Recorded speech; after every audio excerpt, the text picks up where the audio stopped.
Hi, I'm Michael Foreman. I'm the head chef at Around the Table in Camas, Washington. Today I'm going to show you how to toast pumpkin seeds. They are kind of small, so I like to do them in a saute pan. I use canola oil when I do because a neutral oil is better to not hide the flavor of the nuts that you're trying to bring out. You can't really find these that often because they're not in season, but you can go to any kind of farmer's market or a bulk store and find raw, unshelled. I said they're perfectly fine, but next time you take out your jack-o'-lantern, boil the seeds in some salted water, saute them, roast them in the oven just like that. You don't even have to shell them. I mean, they're perfectly fine right there.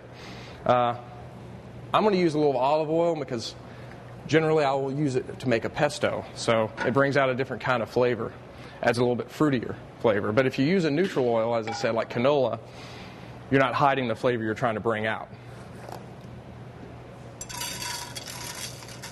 You want a high heat and just let them set. That's one of the problems. Most people don't just let stuff set. Wait until it starts to smoke a little bit and get a nutty aroma. Just toss them a little bit, and that's all it takes. If you salt them a little bit, if you're going to use them as just a plain snack, then they get a little bit more of the salt into the middle of the nut. And that is all that it takes. Like I said, they're very small. They have a little bit of brown. They're nice and oily and rich. Right now, you can just salt them a little bit and use sea salt, kosher salt. It's all good.